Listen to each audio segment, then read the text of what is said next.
এই দেখেন আজকে আমি কি নিয়ে আসছি।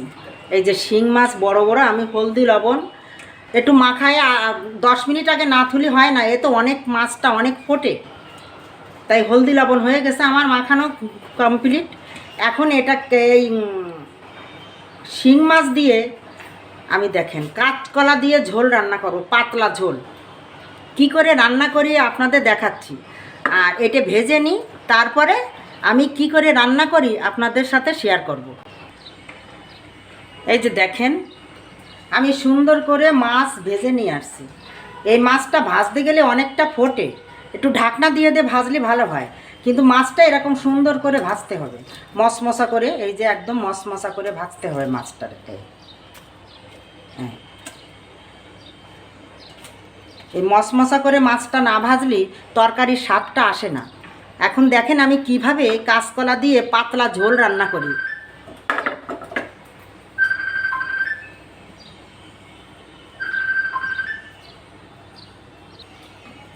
এই যে দেখেন আমার তেল গরম হয়ে গেছে, আমি এখন পেঁয়াজটা দিয়ে দেবো।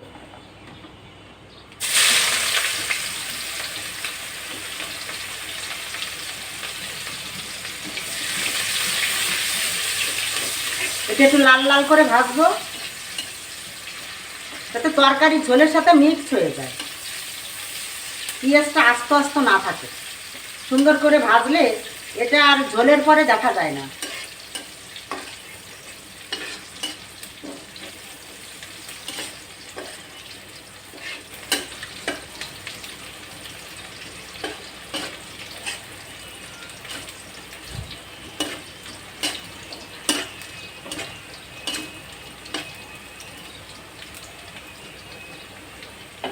আমি এখন এতে আদা রসুন ধনে জিরে একসঙ্গে বাটা, এই যে একটা ভালো একটা মশলা, এটা এরকম যদি আপনারা একসঙ্গে বেটে রাখেন ফ্রিজে, তাহলে 2-4 দিন অনায়াসে চলবে, এতে কোনো অবস্থায় এটা খারাপ হবে না, আর এটা সুন্দরও থাকবে ফ্রিজে রাখলে।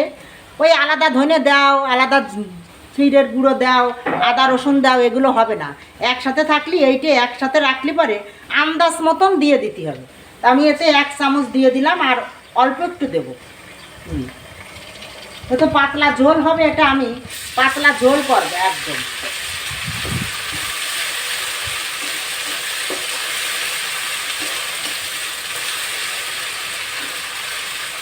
এই আদা রসুন বাটা সব তরকারিতে যায়।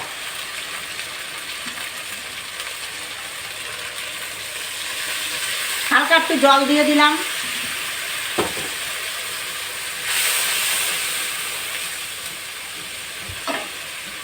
এর ভিতরে আমি এখন হলুদ দিয়ে দেবো। এই 1 চামচের মতন হলুদ দিয়ে দেবো, স্বাদ মতো লবণ দিয়ে দেবো,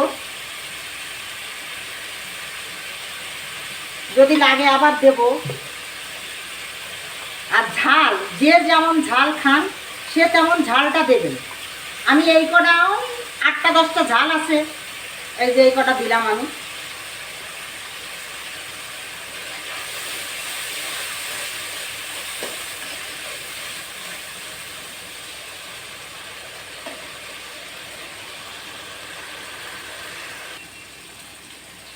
এই যে দেখেন আমি কি সুন্দর করে কষাইছি, এটা একটু কষাতে হবে সুন্দর করে। এই একটু লাল লাল করে একটু তেল, দেখেন তেল বেড়ে গেছে, যেন না পড়ে, বারবার খুন্তি দিয়ে ঘুটাতে হবে আর এরকম ভাজতে হবে। আর এখন আমি এইটা দিয়ে দেবো, এটা কাঁচকলাটা আমি ওর ভিতরে দিয়ে দেবো।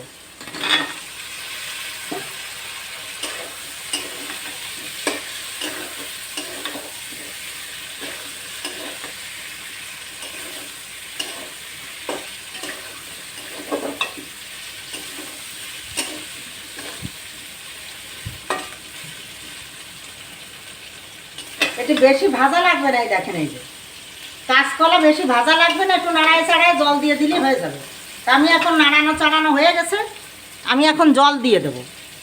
যতটুকু আমি ঝোল রাখবো সেই পরিমাণে জলটা দেবো।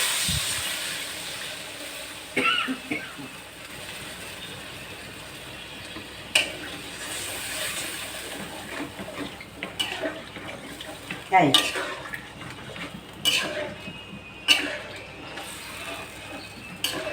এই আমার হয়ে গেছে।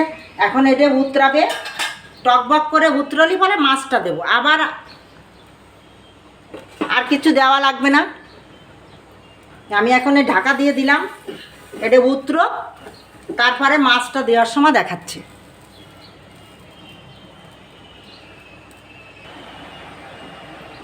এই যে দেখেন কি সুন্দর উতরে গেছে তরকারি।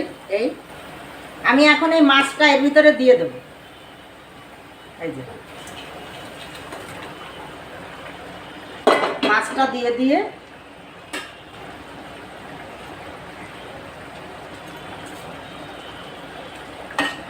এর ভিতরে ধনে পাতা কিচ্ছু দেওয়া যাবে না। যা কিছু দিলাম আপনাদের চোখের সামনে সব কিছু আমি যা যা দিছি এইটুকুই আনা। এটা পাতলা একটা ঝোল হবে তো, এটা এই গরমের সময় সবার শরীরের জন্য খুব উপকার, খুব উপকার। এতে গ্যাস হবে না,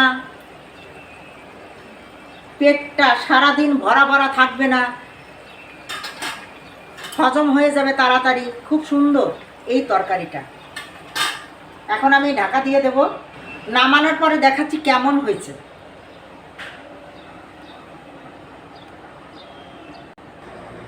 এই যে দেখেন আমার তরকারি হয়ে গেছে। আমি এখন এই তরকারি নামাইয়ে আপনাদের সাথে শেয়ার করছি। এই যে হয়ে গেছে, দেখেন কি সুন্দর শিং মাছ দিয়ে কাঁচকলার পাতলা ঝোল। এই যে ঢেলে দিলাম।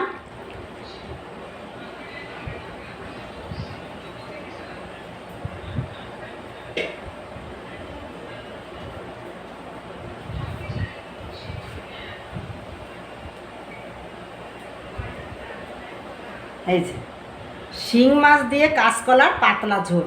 এই গরমে যে এত উপকার এই তরকারিটা, আমার মতো করে একটু রান্না করে খেয়ে দেখেন,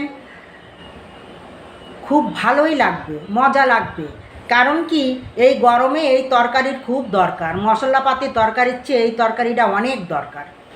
এই যে এত ভালো, যেমন স্বাদ তেমন ভাতও ভালো লাগবে মাখালে। আপনারা খেয়ে দেখেন একবার আমার মতো করে একটু রান্না করে। আমি কি কি দিলাম না দিলাম আপনাদের সাথে সবটাই শেয়ার করলাম।